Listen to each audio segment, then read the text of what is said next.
Y bueno, el fin de semana pasado hubo elecciones en el estado de Hidalgo y en el estado de Coahuila. Unas elecciones que pasaron desapercibidas para el gran electorado en México, unas elecciones que yo no sé cómo funciona el tema de la agenda electoral y por qué se quedaron ahí. Me parece que es importante la reflexión y es importante tenerlo en carpeta de análisis. Por eso me da mucho gusto tener en la línea al doctor Francisco Javier Garza García. Doctor, muy buenas tardes, bienvenido a La Raya del Vértigo. Muy buenas tardes, Cuitlava, ¿cómo estás? Pues muy bien y con mucho gusto de escucharte, doctor, a propósito de estas elecciones. Te leímos bien y nos gustaría mucho que compartieras con el auditorio esta radiografía de lo que implicaron estas dos elecciones, sobre todo en un momento, híjole, en medio de la pandemia, pero también que nos da un calibre y nos da una idea de hacia dónde se enrutan ciertos partidos políticos. Pues sí, pues mira, déjame decirte que una de las cosas que a mí particularmente me sorprendió fue justamente el contexto de la pandemia, porque yo pensé que iba a ser una variable más relevante y al parecer no. Al parecer la gente salió a votar de igual manera que votó, por ejemplo, en Coahuila en el 2014, con una participación de alrededor del 39%. Entonces, que para una elección de esa naturaleza es alto. O sea, estamos hablando que no fue una elección donde se eligió ni gobernador, ni fue concurrente con la federal, etcétera, ¿no?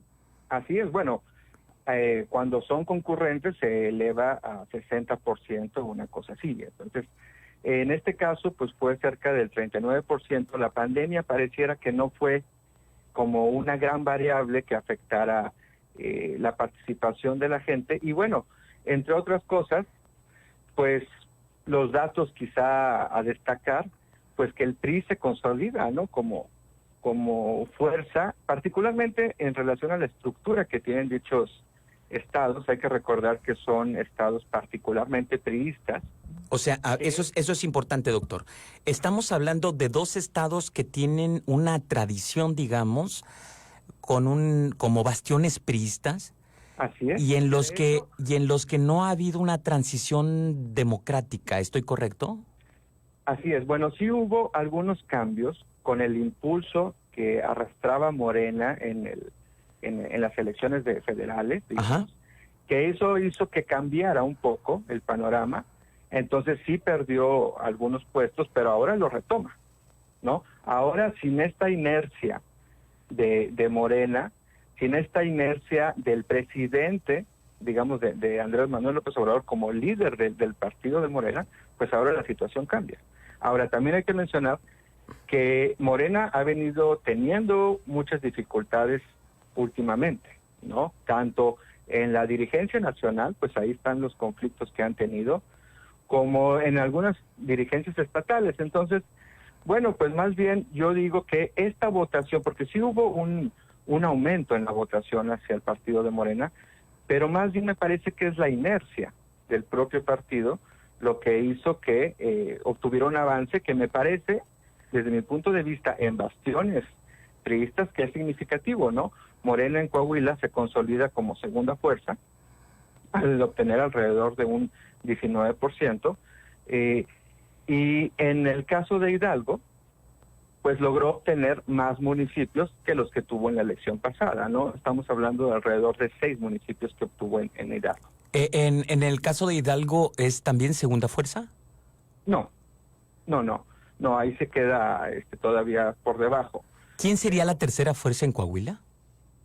En Coahuila sería el PAN. Eso es interesante, ¿no? Digo, quiero decir que el PAN siempre fue como la opción más viable de oposición en Coahuila en los últimos 20 años y ahora pasa a un tercer sitio.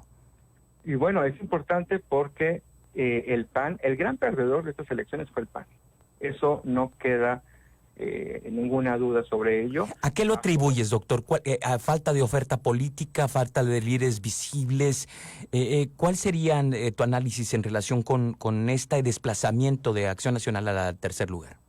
Yo creo que no ha sabido ser una oposición propositiva. Yo diría que por ahí va el asunto del PAN. creo que se ha abocado muchísimo a atacar al presidente y al gobierno, y se le ha olvidado ser una oposición, ¿no? Ser una oposición que proponga alternativas, sobre todo. Pareciera que en la percepción hay mucho de estos ataques constantes hacia la figura presidencial. Yo creo que eso tiene muchísimo que ver en cómo se ven ahora reflejados los números, ¿no? Pasó, digamos, ahora obtuvo cerca del 10% nada más en Coahuila, y pues básicamente Morena tiene el doble del porcentaje de votos. Suena, te lo digo con todos los reparos posibles, pero suena como que a río revuelto ganancia de los priistas. Pues sí, lo que pasa es que el PRI tiene una estructura muy fuerte, tiene una estructura de muchos años, y son muy disciplinados, ¿no? Entonces, mientras en otra instancia se la pasan atacándose, pues el PRI hace lo que mejor sabe hacer. Sacar a su estructura y finalmente ser un partido, digamos, con mucha verticalidad también, ¿no? Sí, bueno, y además hay que mencionar que también fueron elecciones con muchísimas irregularidades, como siempre, pues, ¿no? Es decir, estas cosas no han cambiado. También el INE tiene que empezar a modificar la manera, sus procedimientos electorales. Sigue habiendo acarreos, sigue habiendo compra de votos, sigue habiendo amenazas, ¿no? En Hidalgo incluso hubo ahí casos documentados de grupos armados. Entonces, pues pareciera que estas irregularidades pues siguen existiendo. No hay celeridad tampoco en el seguimiento de las denuncias, y la cuestión es que tampoco parece que hay muchas sanciones. Doctor Francisco Javier Garza García, de la Universidad Autónoma de Nuevo León, te agradecemos estos minutos para el auditorio de La Raya al Vértigo, y por supuesto te reiteramos la invitación de volverte a escuchar y compartir con el auditorio tu punto de vista. Claro que sí, muchísimas gracias, Cuitláhuac. Bueno, ahí tiene una pequeña radiografía de lo que ocurrió en Hidalgo y de lo que ocurrió en Coahuila, que tuvieron elecciones este fin de semana pasado y que, híjole, pues se plantea también un poco como el análisis de un partido que desde el punto de vista de algunos analistas, estaba ya en una franca declinación, pues no, se consolida el avance del Partido Revolucionario Institucional en Coahuila y en Hidalgo. Además, hay que repetir lo que dijo el doctor Francisco Javier Garza García en relación con que pues se trata de bastiones que en muchos sentidos ha conservado el Partido Revolucionario Institucional. Nos vamos, nos dio mucho gusto que nos haya escuchado los últimos 58 minutos de Comunicación Ciudadana. Gracias, por supuesto, Armando en la parte de controles. Gracias, Rosy Ocañas en la parte de la producción general. Gracias a usted que tuvo a bien acompañarnos en esta ventana de reflexión y radiografía que le proponemos en La Raya del Vértigo. Mi nombre es Cuitláhuac Quiroga y tengo un compromiso con usted el próximo jueves en punto de las 19 horas.